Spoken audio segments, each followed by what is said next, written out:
Qui ne s'est jamais retrouvé derrière un bus et son pot d'échappement malodorant dans les embouteillages? Ça vous est arrivé. La solution, c'est peut-être le bus électrique, mais qui dit bus électrique dit recharge. Et on imagine bien qu'on ne peut pas recharger un bus comme on recharge une simple voiture électrique.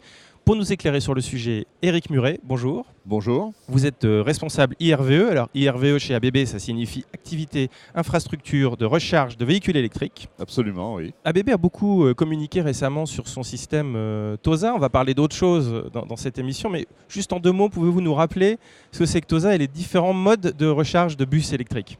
Alors, TOSA, c'est un système de bus qui a été expérimenté à Genève, entre l'aéroport et le palais des expositions, qui maintenant tourne depuis plus d'1 an, et qui a la particularité d'être rechargé par un système que l'on appelle de biberonnage. C'est-à-dire qu'à chaque arrêt, on va mettre beaucoup d'énergie pendant un temps très court. Et le but, c'est effectivement d'avoir un minimum de batteries embarquées au niveau du bus et effectivement d'optimiser la charge de ces batteries pour aller d'arrêt en arrêt.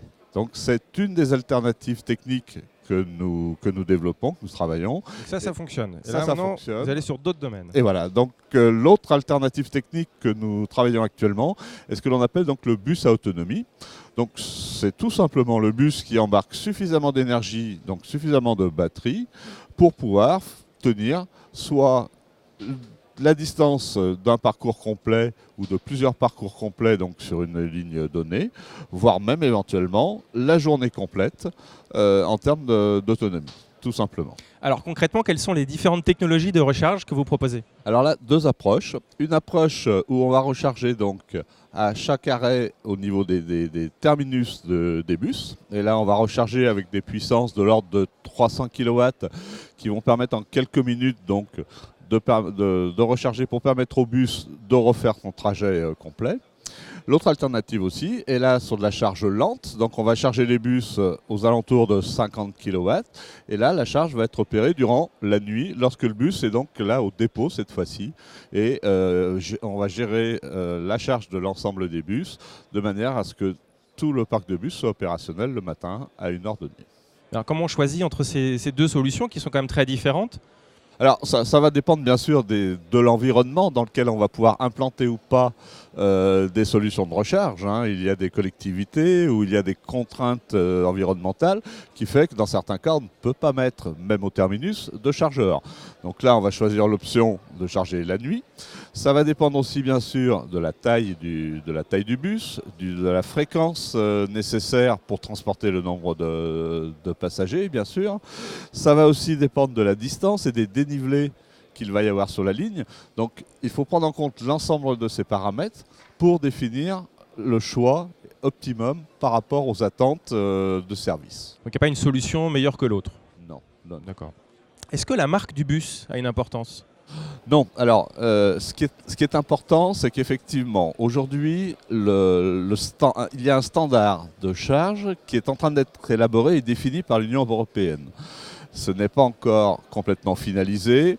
L'orientation qui est clairement prise est la même orientation que le standard utilisé pour les véhicules électriques, ce qui a donc bien sûr tout son sens, qui est le combo CCS, mais avec des puissances beaucoup plus importantes que pour les véhicules légers, bien sûr, puisque pour les véhicules légers, on va charger à des puissances de 20 kW ou de 50 kW, alors que sur les bus, on va être à l'inverse 50 kW avec de la charge dite lente, et jusqu'à 300 kW, donc avec de la charge dite rapide, si vous voulez. Et le combo CCS, donc c'est le standard soutenu par Voilà, ABB. alors donc nous soutenons effectivement ce standard. C'est un aspect auquel nous attachons énormément d'importance, puisque l'investissement qui est fait pour plusieurs années.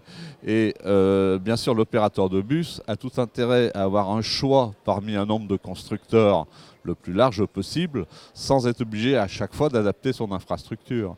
Si chaque constructeur arrive avec sa solution de déploiement et de charge, ça va être très difficile à gérer et surtout très coûteux pour les collectivités. Alors on va zoomer un petit peu sur cette recharge nocturne au dépôt. On parle de plusieurs dizaines de bus au même endroit, avec des grosses puissances quand même, en tout cas une grosse puissance cumulée. J'imagine quand même un certain nombre de contraintes qui se posent pour faire ça dans de bonnes conditions. Oui. Alors la première des contraintes, comme je vous en parlais tout à l'heure, c'est bien sûr l'interopérabilité entre les différents bus, d'où l'importance d'avoir ce standard. Mais il y a aussi d'autres enjeux à prendre en compte et d'autres considérations.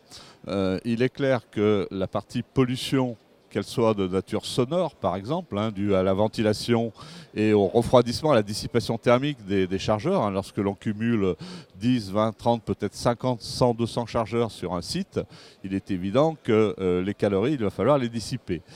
Il faut aussi, souvent les dépôts sont quand même s'ils ne sont pas complètement dans les centres-villes aujourd'hui, ils sont quand même dans les agglomérations. Donc il ne faut pas générer un bruit qui soit insupportable pour l'environnement, bien sûr. On va aussi retrouver des enjeux de sécurité pour le matériel. Donc une conformité aux normes et un certain nombre de tests et de validations, de certifications qui sont très très importantes. Et pour ça, ABB attache énormément d'importance. À titre d'exemple, la certification CE pour les chargeurs pour véhicules électriques légers sont faits par une société tiers. Ce n'est pas ABB qui s'auto-certifie tel que c'est autorisé. Nous allons chercher une société tiers pour qualifier et donner cette certification. Est-ce qu'il y a des enjeux de réseau électrique, déjà de puissance disponible, de pollution électrique du réseau ? L'environnement, l'autre aspect qui est à prendre en compte, c'est d'une part la capacité à pouvoir avoir la puissance disponible à un point donné. Bien sûr, l'enjeu, ça va être de gérer, on y reviendra, ça va être de gérer cette énergie et de ne pas faire un appel d'énergie pour tous les bus simultanément. Mais ça va être aussi de ne pas générer de perturbations sur ce réseau qui va faire que peut-être madame à côté qui regarde la télé dans son immeuble va être gênée par des perturbations au niveau du réseau. Donc tous ces enjeux-là sont aussi à prendre en compte pour une bonne intégration tout simplement de la solution de recharge. Vous l'évoquiez à l'instant, une couche d'intelligence et de télécommunication au-dessus de tout ça. Voilà, alors la connectivité est quelque chose de très très important aussi, dans la mesure où elle va permettre vraiment d'optimiser l'usage et de la disponibilité globale de l'installation. On parle bien sûr de connectivité pour faire de la maintenance, c'est un aspect important puisque l'investissement il est fait pour au moins 10 ans, bien sûr, donc on va avoir de la maintenance préventive, prédictive, si vous voulez, bien sûr de la maintenance corrective. Pour faire cette maintenance, on va avoir besoin d'outils qui vont permettre de faire du diagnostic à distance. Et aujourd'hui, effectivement, la solution de diagnostic à distance, c'est quelque chose que l'on développe et nous mettons même en place une base de données qui va aider l'opérateur qui va avoir en charge la maintenance pour faire et mettre en place les actions correctives le plus rapidement possible. C'est-à-dire qu'on crée une base de données qui va inventorier tous les cases et tous les cas que l'on a trouvés avec une consolidation à l'échelle du monde en plus, ce qui fait qu'effectivement on a quelque chose qui est très très complet en termes d'usage et qui va donner en temps réel à l'opérateur les actions à mener, les actions correctives ou les appels, je veux dire, pour intervention à déclencher. Encore un exemple de big data, quoi. Voilà, tout à fait. Et le dernier point, on en parlait tout à l'heure, c'est la gestion et le management de l'énergie. C'est donc la bonne gestion en fonction de l'arrivée des bus le soir et du départ des bus le matin, pour éviter de simultanément charger, on va dire, 100 bus, 200 bus dans un dépôt en absorbant toute l'énergie nécessaire en une seule fois. Eh bien, on va cadencer effectivement les charges par rotation, de manière à ce que à l'heure J, le lendemain matin, tous les bus soient chargés, mais ils ont été chargés par segment et par tranche horaire. Eh bien, Eric Muret, merci beaucoup. Je rappelle que vous êtes responsable de l'activité infrastructure de recharge des véhicules électriques pour ABB en France. Merci. Au revoir. Au revoir.